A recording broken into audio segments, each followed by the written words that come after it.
لو انا عاوز اجيب تجميعه اقتصاديه جديده اروح لمين؟ اكيد مش قصدي هنا هتروح لمحل مين، قصدي ان انت عشان تبني تجميعه تروح لانتل ولا تروح لاي ام دي. قبل ما اقول لك تروح عند مين، في لايك لو سمحت ادعمني بيه. خليني اقول لك ليه اي تجميعه اقتصاديه بقت مؤخرا دايما من انتل. انتل على عكس اي ام دي مؤمنه بالفرايتي في الاسعار، او بمعنى تاني مؤمنه بسياسه اسمها سياسه التغريق. تقول لي مش دي يا عم درش زيها زي سياسه التعويم؟ اقول لك لا، التغريق غير التعويم. التغريق بيديك اوبشنز، انما التعويم بيديك بس بيديك طبعا وضع اقتصادي زي الزفت. بمعنى ايه سياسه التغريق؟ لو انا عندي منتج كويس زي مثلا سلسله الكور اي 5، انا هنزل لك من الفئه دي موديلات كور اي 5 مختلفه سعرا ومواصفات، وفي النهايه هيكون عندك اختيارات. في الجيل ال 13 انتل منزله 6 بروسيسور من الكور اي 5 لفئه الكونسيومر. عايز اقول لك ان في اكتر من 6 موديلات بالمناسبه، بعضها بيكون ريجن ليميتد او لمناطق معينه، زي ال 13490 اف ده متواجد بس في الصين، والبعض التاني من موديلات الكور اي 5 بيكون لاجهزه معينه زي الاو اي ام او الاجهزه البري بيلت زي الديل والاتش بي. الستة بروسيسور دولت مع انهم مختلفين في المواصفات من ناحيه التردد وعدد الانويه وتواجد او عدم تواجد البيلت ان جي بي وطبعا كسر السرعه، لانهم بيغطوا فئه سعريه تبدا من 196 دولار لحد 330 دولار. يعني انت عندك 6 اختيارات من انتل قصاد اختيارين بس من اي ام دي، واحد سعره 229 دولار والتاني 241 دولار وقت كتابه الحلقه. فلو بروسيسور سعره 210 دولار او 240 دولار، هنا هيكون وضعه ايه قصاد بدايل اي ام دي؟ البروسيسورز اللي انا بتكلم عليها هي عيله ال 13400 اللي بتتكون من فردين داخل سلسله الكور اي 5، ال 13400 وال 13400 اف. الاثنين جايين بعدد 10 انويه متقسمين ما بين انويه اداء وانويه كفاءه. انويه الاداء عددهم 6 ومعاهم 12 ثريد بتردد يوصل ل 4 و6 للنواه الواحده، والانويه كلها بتوصل ل 4 و1. انويه الكفاءه عددها 4 ومعاهم 4 ثريد وبتردد يوصل ل 3 و3 لكل الانويه، يبقى توتال الانويه عندك 10 انويه و16 ثريد. الفرق بينهم ان اللي بيجي من غير حرف الاف بيجي ببلت ان جي بي، ده تقريبا الفرق الجوهري بينهم. والاختيار بين النسخه الاف والنسخه النون اف هيكون ان كنت شاري كارت شاشه ولا لا. ولو انت ليك في المونتاج فالبلت ان جي بي بتاع انتل بيفرق في الشغل ده. غير كده كل حاجه بين الاثنين دولت هي طبعا مفيش دعم لكسر السرعه، فمفيش الحاجه اني اشتري بورد زد 790 مثلا، ممكن بي 760 او بي 660 الا لو انت بتدور على حاجه معينه في الزد 790. انا جربت تقريبا الجيل كله من انتل على بورد زد 790. البورد اللي انا استخدمتها المره دي في نتائج اداء ال 13400 اف هي البرو ارت زد 790 كرييتور واي فاي. مش هكلمك على قد ايه البورد دي فيها دايره طاقه قويه 17 مرحله، تقدر تهندل بروسيسور زي ال 13900 كي مش ال 13400 اف ولا ال 13600 كي، او انها بتدعم رامات دي دي ار 5 لحد تردد 7200 بمساحه 128 جيجا لحد دلوقتي، ولا انها زد 790 فهتدعم كسر السرعه وهتديك بي سي اي اكسبريس 4 بالعبيط. ولكن البورد دي تقدر تعتبرها اختيار الكونتنت كرييتورز، بمعنى ان فيها مميزات معموله عشان الفئه دي من المستخدمين. يعني على سبيل المثال البورد دي فيها 2 ثاندربولت 4 بانترفيس يو اس بي تايب سي، فيها 2 لان، واحد 2.5 والتاني 10 جيجا بت، ده بعيدا عن الواي فاي 6 اي. معظم الناس المحترفه في شغل المونتاج دايما شغلها او الماتيريالز بتاعتها بتكون على جهاز نتورك ستورج مش على جهاز الشغل الاساسي، فموضوع ال 10 جيجا بت ده مفيد جدا بالنسبه لهم. اما لو انت عاوز توصل للداتا دايما بشكل مباشر ومالكش في جو التعقيدات، عندك 4 M.2 جن 2 باي 4 وعندك 8 ساتا 3. الرقم ده من الساتا نادرا لما بيكون في بورد مؤخرا، اي نعم هيبقوا 6 لو انت هتقفل كل الام.2 اللي عندك، بس رقم 8 بورت ساتا ده نادر مؤخرا. من اكتر الحاجات اللي شدتني في البورد دي انها بعيده تماما في شكلها عن البورد التقليديه والار جي بي اللي مترمي في كل مكان. معلش يعني هو ده الترند، بس دي بورده شكلها شيك شويه اوثنتيك حبتين في نفسها وسيمبل جدا، يدفع فيها 440 دولار لو جايب طبعا كور اي 9 مش كور اي 5 ولا كور اي 7. حتى لو هتركب عليها 13400 which is اوفر باور ده حبه، انت كل اللي هيسحبه البروسيسور من الطاقه هو 104 واط. هي بتديك مميزات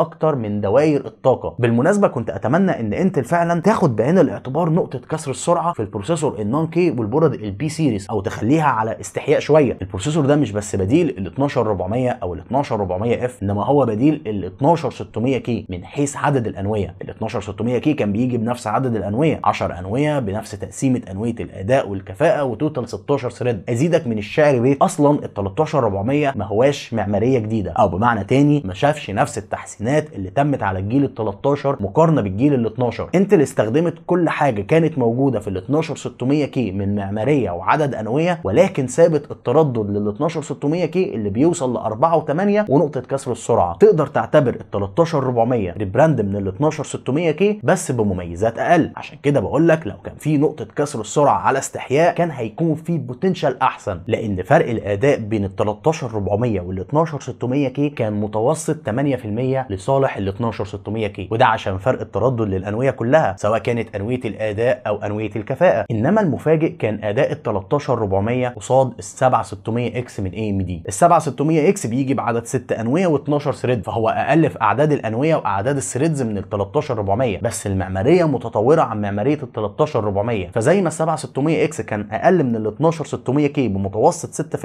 ال 13400 للاسف اقل من ال 7600 اكس ب 1% كمتوسط بين كل البرامج. خلي بالك ان ال 13400 كان في بعض البرامج اسرع والبعض التاني كان ابطأ، يعني نقدر نقول ان متوسط ال 1% ما هواش نسبه كبيره. في الاول وفي الاخر ال 13400 هو معماريه قديمه، وكمان الترددات بتاعته قليله جدا. كل اللي انويه الاداء بتوصل له هو 4.1 لكل الانويه، وانويه الكفاءه 3.3، في حين ان ال 7600 اكس كل الانويه كانت بتوصل ل 5.3. فالبرنامج اللي انت هتشتغل عليه هو اللي هيحدد لك مين افضل في النهايه. البرامج اللي انت بتلاقيها في الاختبارات عندي هي برامج بتحاكي تجربه اشهر البرامج اللي موجوده حاليا. نقطه التردد دي للاسف خلت موقفه وحش كمان في الالعاب، عشان كده كنت اتمنى ان ال 13400 زي ما قلت لك يكون في نقطه كسر السرعه ولو على استحياء شويه، عشان كان بجد هيفرق كتير في الاداء، او ان انتل كانت تسيب ال 13400 بنفس المواصفات او الكونفيجريشنز بتاعه ال 12600 كي. للاسف ال 13400 كان اقل من ال 7600 اكس بمتوسط 11%، وكان اقل من ال 12600 كي بمتوسط 2%. بس في العاب زي وور زون في جزءها الاول وفالورانت كانت 13400 نوعا ما اداؤه احسن، بس ده ما يمنعش ان في النهايه موقفه في الالعاب على 1080 بي بكارت 3070 لا زال الاقل.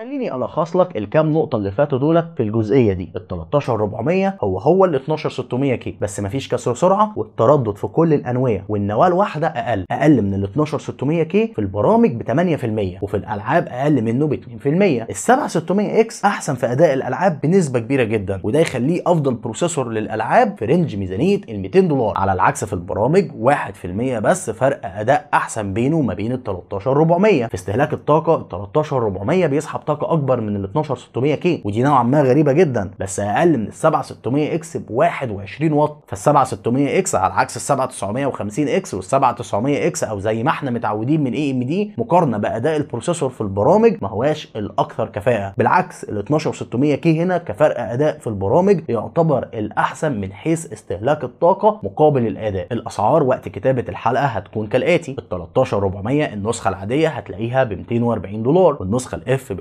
210 دولار. ال 12400 سعره حاليا 183 دولار، والنسخه الاف 159 دولار. ده غير ان اصلا اسعار الام اس ار بي لل 13400 بشكل عام اعلى من ال 12400 بسبب ان اصلا اعداد الانويه اكتر، بدلا من 6 بقى عندنا توتال 10، ففي فرق اداء محترم جدا. وافتكر ان انتل ما بتغيرش السعر الا لما بتغير في اعداد الانويه، وهنا ده اللي حصل. صعب اننا نقول ان ال 13400 هو بديل لل 12400 كسعر وكاداء. ال 12600 كي تقدر تقتنيه حاليا ب 228 دولار، والنسخه الاف ب 214 دولار، وممكن تلاقيهم اقل مع مرور الوقت. فهنا هو سعرا ارخص، ومادام مفيش فرق بين الاثنين من حيث المعماريه، فال 12600 كي اختيار احسن في الالعاب والبرامج. بس خلي بالك النسخه الكي ما بيجيش معاها كولر، واقل كولر كويس هيكون في رينج ال 75 دولار مثلا او 100 دولار، ده لو انت عاوز حاجه كويسه وناوي ترفع سرعه الانويه شويه. ونفس الموضوع في ال 13400، بس في ال 13400 خلي بالك مش شيء مانداتوري او اساسي، بس مع الوقت هيبقى اساسي، فريح دماغك من البدايه وهات كولر احترافي. ال 13400 هيجي معاه ستوك كولر بتاع انتل، النسخه اللي معايا كانت سامبل مراجعه مفيش معاها ستوك كولر. لحسن الحظ كنت بحضر للتجميعه الاقتصاديه، فمعايا نفس الكولر اللي هيجي مع ال 13400 او ال 13400 اف، وقلت اجربه وفي نفس الوقت اجرب كولر بعتمد عليه في كل مراجعاتي مؤخرا، البي 360 فلوكس من كولر ماستر. لقيت ان مع الستوك كولر البروسيسور بيوصل ل 90 درجه للباكج، والكور بتوصل ل 83 درجه، وفي بسبب درجه الحراره العاليه اختناق في عدد 3 انويه من انويه الاداء. ده طبعا بخلاف ان كل انويه الاداء نزلت من 4.1 ل 3.9، وانويه الكفاءه كانت على 3.2 من اصل 3.3. فالستوك كولر اللي هيجي مع البروسيسور للاسف مش هينفعك لا في الشتاء ولا في الصيف، والافضل انك تجيب كولر احترافي اما اير او ليكويد. لاني لما جربت البروسيسور اول مره كنت ركبته على كولر 360 على طول، اللي هو البي ال 360 فلوكس، درجه الحراره كانت 60 للباكج و53 للكور، ارقام بعيده تماما عن الثروتلنج اللي حصل مع الستوك كولر. في الجيمنج الوضع كويس، يعني درجات الحراره ما زادتش عن 80 درجه على الستوك كولر، مش بنفس السوق لدرجات الحراره في البرامج او في الضغط على كل الانويه، ولكن ما وصلناش للمرحله اللي البروسيسور ممكن اداؤه يقل بسببها. بس برضه 80 درجه في الجيمنج نوعا ما عاليه، انما على الكولر ال 360 كانت درجه الحراره 41 درجه، كأن البروسيسور مش شغال. في كل الاحوال سواء جيمنج او برامج، سواء ال 13400 او ال 13400 اف، انت محتاج كولر احترافي غير اللي بيجي مع البروسيسور، بالاخص في الصيف. ال 7600 اكس كده كده بيجي من غير كولر، فسعره 242 دولار، نفس سعر ال 13400 ب 2 دولار زياده. بس ال 13400 اف ارخص بكتير، 210 دولار، يعني فرق تقريبا 32 دولار. سعر النسخه النون اكس من ال 7600 سعرها 229 دولار، فسعرا ممكن نقول ان انتل افضل كاختيار لو نسخه الاف. اما النسخه العاديه فممكن نبص لها من ناحيه ثانيه خالص. دلوقتي انا عاوز اعمل جهاز مونتاج كوست افكتيف، فقدامك اما ال 7600 اكس او ال 13400. انت على درايه كامله بموضوع الكويك سينك، فانت محتاج النسخه اللي بتيجي ببلت ان جي بي يو، وهنفترض انك هتشتغل دلوقتي من غير كارت شاشه خارجي. خلي بالك ان ده او ده جاي ببلت ان جي بي يو. رحت عامل اقل المتطلبات اللي محتاجها عشان تشغل التجميعه، لقيت ان تكلفه اي ام دي اغلى من تكلفه انتل. في اي ام دي انت لازم تجيب بي 650 على الاقل، ولازم تجيب كولر، ولازم تجيب رامات دي دي ار 5. والسبب اللي يخليني احط كولر 360 هنا ان الكولر الفلوكس اللي هو المفروض اغلى سعرا يا دوبك خلى البروسيسور على 84 درجه، انما في انتل تكلفه التجميعه او نفس العناصر الاساسيه اللي تخليك تشغل الجهاز ارخص بنسبه 30%. مش مجبر تجيب بورده بشريحه معينه، عندك بي 660 او بي 760، بس حاول تجيب بورده بدايره طاقه كويسه تشغل البروسيسور بدون مشاكل. مش مجبر تجيب رامات دي دي ار 5، عندك اوبشن الدي دي ار 4. مش لازم تجيب كولر في البدايه، بس يستحسن تجيب كولر على الاقل اير او 240 مللي لو حابب تريح بالك. يمكن ال 13400 او ال 13400 اف مش احسن بروسيسور اقتصادي او في بدايه الفئه المتوسطه في الالعاب، ما فيهوش كسر سرعه، معماريته تعتبر نوعا ما قديمه، بس مقابل ده هيديك سعر واداء كويس في البرامج قصاد ال 7600 اكس وال 7600، وهيترجم ده اكتر في توتال سعر التجميعه بسبب المرونه اللي البروسيسور بيقدمها في اختياراتك لباقي القطع. انا البروسيسور ده كنت متحمس له جدا، مش عاوز اقول ان ظني خاب فيه شويه، بس انا شايف ان انتل حتى الان بتاخد خطوات كويسه، بقت تقدم لنا فكر مختلف، طريقه مختلفه في تقديم منتجاتها. ينقصها بس انها تحاول تعمل حاجه مختلفه عن النظام القديم، ان الكي هو بس اللي بتتكسر سرعته، يعني دي كانت هتكون سنه الملح اللي هتظبط البروسيسور ده، او يمكن الطبخه اصلا كلها في بروسيسور تاني. ممكن نشوفه في حلقه جايه لما تعمل سبسكرايب عشان تشوف الحلقات الجديده، لايك لو الحلقه عجبتك، رايك تحت في التعليقات، ولحد الحلقه اللي جايه